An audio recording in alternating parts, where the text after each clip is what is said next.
দীর্ঘদিন বিনা নির্বাচনে ক্ষমতায় থাকার পথ প্রশস্ত করে নিলেন বাংলাদেশের অন্তর্বর্তী সরকারের প্রধান উপদেষ্টা মোহাম্মদ ইউনূস।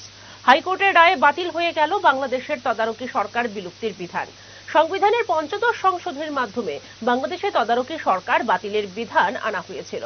মঙ্গলবার সেই পঞ্চদশ সংশোধনীর দুটি গুরুত্বপূর্ণ ধারা বাতিল করে দিল বাংলাদেশের হাইকোর্ট।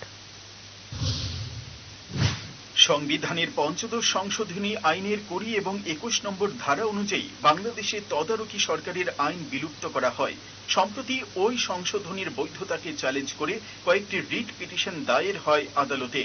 মঙ্গলবার বিচারপতি ফারাক মাহবুব ও বিচারপতি দেবাশিস রায়চৌধুরীর যৌথ বেঞ্চ জানিয়ে দিয়েছে, পঞ্চদশ সংশোধনীর ওই ধারা দুটি বাংলাদেশের সংবিধানের মৌলিক কাঠামোকে ধ্বংস করেছে, যেটি হল গণতন্ত্র।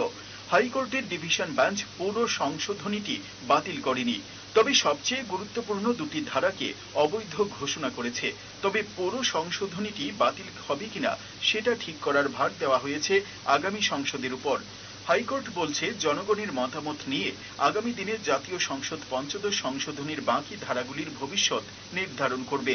হাইকোর্টের এই রায়ে পোয়াবারও হতে চলছে ইউনূস সরকারের। এর ফলে কার্যত সাংবিধানিক বৈধতা পেল ইউনূসের অন্তর্বর্তী সরকার। এই রায়ে দীর্ঘদিন তদারকি সরকার চালিয়ে যেতে পারবেন তিনি। আসলে দ্রুত নির্বাচন করাতে বেশ কিছুদিন ধরেই ইউনূসের উপর চাপ বাড়াচ্ছে খালেদা জিয়ার বিএনপি। দেরিতে ভোট হলে বাংলাদেশে অরাজকতা বাড়বে বলে তাদের দাবি। অন্য কয়েকটি মূলধারার রাজনৈতিক দলও বাংলাদেশে দ্রুত ভোট চাইছে, কিন্তু মোহাম্মদ ইউনূস জানিয়ে দিয়েছেন, সংস্কার শেষ না হওয়া পর্যন্ত দেশের নির্বাচন সম্ভব নয়।